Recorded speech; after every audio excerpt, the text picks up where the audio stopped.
Hello guys, welcome back sa aking AutoCAD tutorial series. Ako nga pala si Engineer Kim and I'm a registered mechanical engineer. And sa video na to, tuturuan ko kayo kung paano mag-create ng title block. Okay, open nyo lang yung AutoCAD software nyo.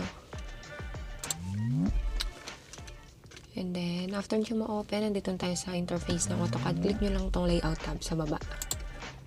Okay, so ito tayo. And then, punta kayo dito guys sa taas, sa layout. Okay, layout. Click nyo yung layout tab. And then, punta kayo dito sa page setup. And then, modify. And then, change nyo to into Microsoft Print to PDF. And then, hanapin nyo dyan yung A3 size. Okay, so wala na akong babagawin dito. Check nyo lang tong scale, 1:1. So, yan. Okay na siya guys. And then, okay nyo lang. And then, close. Okay. So, after nating ma-set na tong page setup, so, mag-drawing na tayo ng pinaka-border natin. Okay? So, ang size ng A3 is 297 by 420. Okay? So, pala na tayo ng line. Okay, sa line. Tayo ng line. Make sure lang na naka-on yung ortho nyo. Okay, para straight siya. Type nyo lang dito guys, 297. Okay?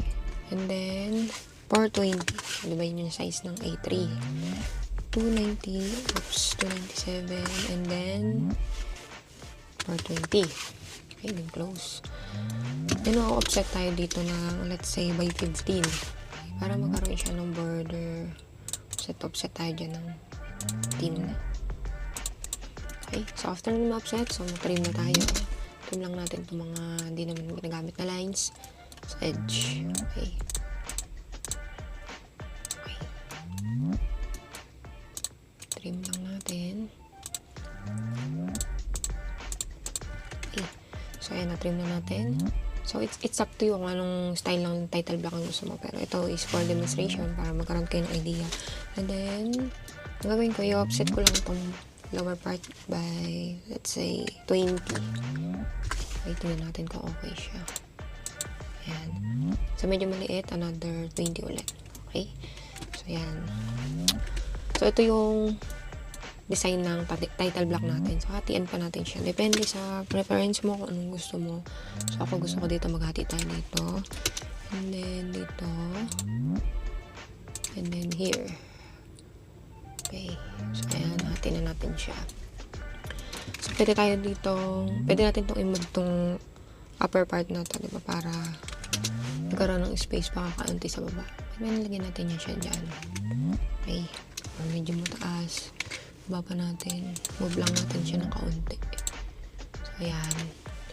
Okay. So, type tayo dyan ng, sa command line, MP. Kasi lalagyan natin siya ng text. And dito sa taas, so let's say lagay natin designer.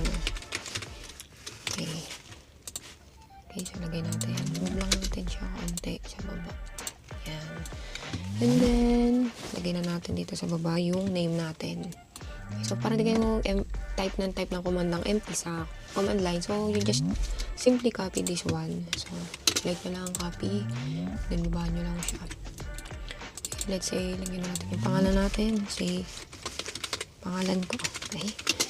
So, ayan. Ayan.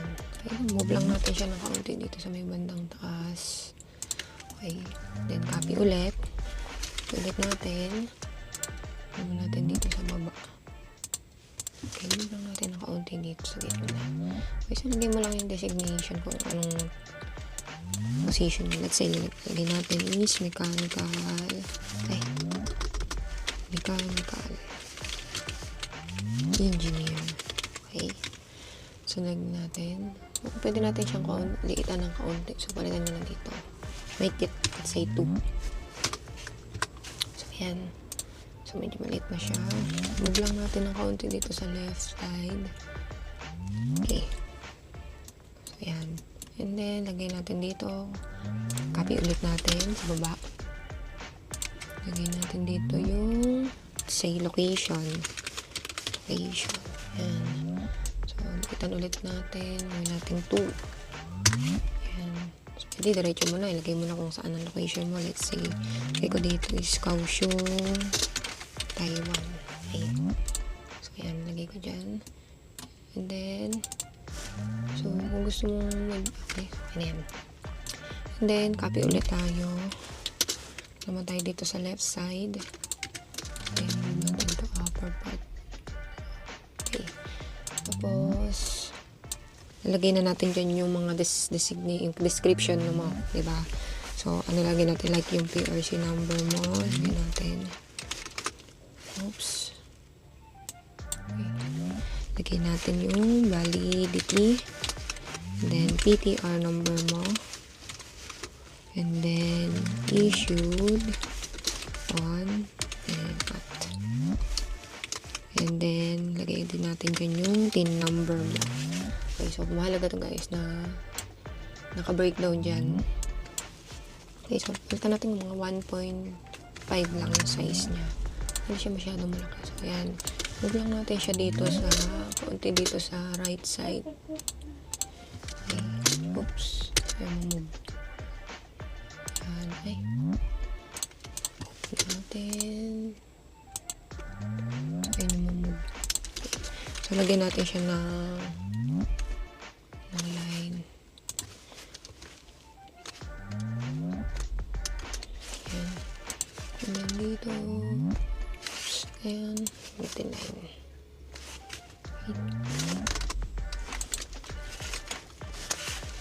Ayan. Dito. Kailangan natin ang line ulit.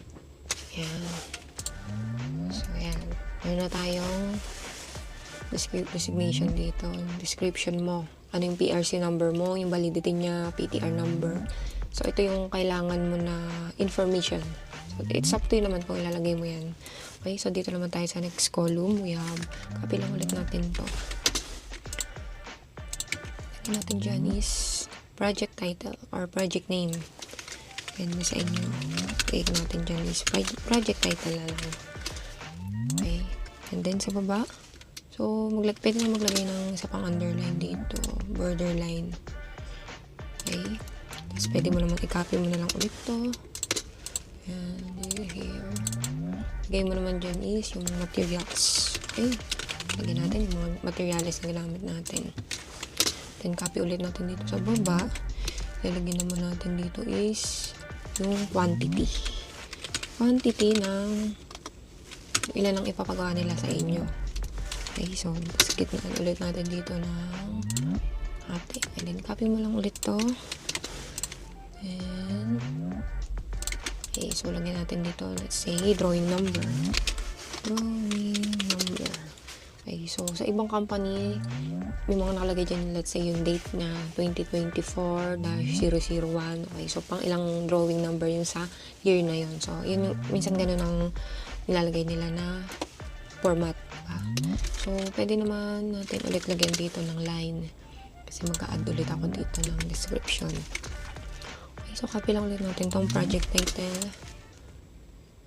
Yan. Then, lagay naman natin dito is customer or lagay nyo client. Depende. Okay. So, copy lang ulit natin to dito sa baba. Then, copy na lang ulit natin para di na tayo mag-copy ulit. Then, yung location niya. Location ng customer mo. So, let's say mo dyan, Philippines. Ayan. So, ayan, Philippines. Tapos, dito naman sa baba, ilagay mo dyan is yung date. Okay, kung kailan siya i-date. Mayroon kasi yung delivery date and yung iba kasi nalagay pa nilang kung ilang araw din yung manufacturing. Ganun. Pero date lang kung kailan siya di-deliver, pwede na yun. So, i-copy lang natin ito. Okay, mo dyan is sheet number. Ayan. So, let's say copy lang natin ito. Lagyan natin 1. Pero, lakihan natin siya. Let's say 5. Natin. Ay, maliit pa din.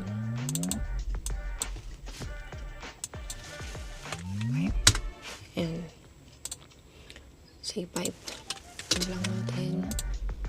Ayan. So, halimbawa, bigyan ko kayo ng sample. Bigyan natin to. Let's say, ang project title nyo is sample is storage rack. Sample lang pala.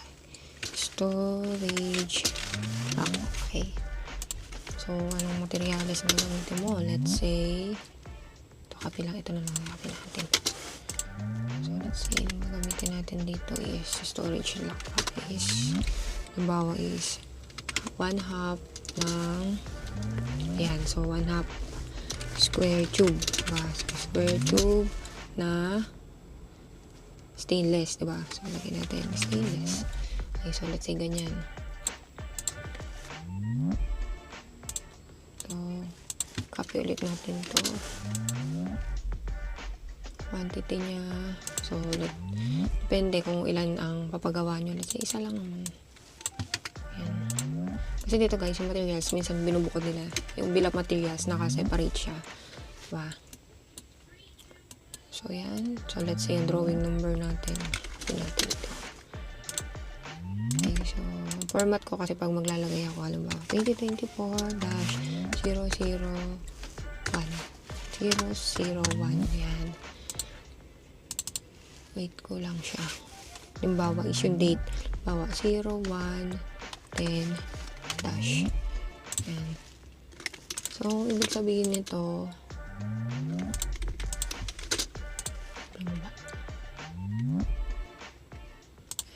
so, ibig sabihin nito, 2024 yung year, and then 01-10 yung date niya, January 10. And then, itong 0001 is unang drawing ko siya, or unang project ko siya sa month na to. Kung February, kung ilan yung magiging project, magiging 2, 3, 4, 5, okay. So, it's up to you. So, ayan. So, sa customer naman, kung sino yung client mo, lagay mo lang yung pangalan niya. Okay, kung company siya, lagay nyo lang din. Okay. So, ayan. Establish na natin tong format ng title block natin. Ayan. So, ayan. Pwede nyo siyang gayahin, guys. Okay lang naman. Or pwede nyo din siyang i-revise kung anong gusto nyo format or yung gusto nyo format. Yung iba dito, guys, sa left side lang sila gumagawa. Iba naman dito. Okay, so, ayan. So, nung nagawa na natin, punta kayo dito sa command line. Type nyo V or short term for block. Okay? So, ayan. Nakita nyo may lumabas dyan. So, lalagay lang natin is pick point. Click itong pick point. Then, i-pick nyo lang itong pinaka-edge nya. Okay? So, lagay mo dyan is select object. Select object. Select natin siya all. Okay? And then, enter.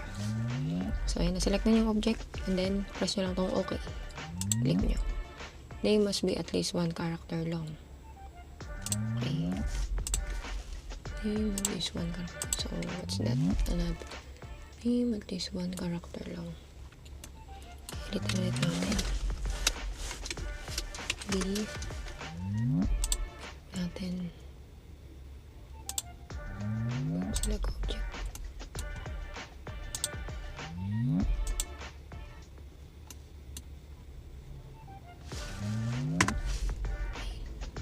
And then, ayan, so loading pa siya.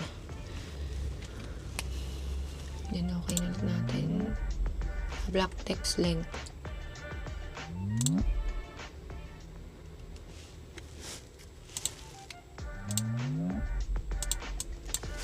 Let's say muna natin my title block. Lagyan pala natin. Lagyan natin new title block. Wala pala tayo file name. Kaya pala hindi nyo mabasa. Okay. Pick point. Ayan. And then, select object.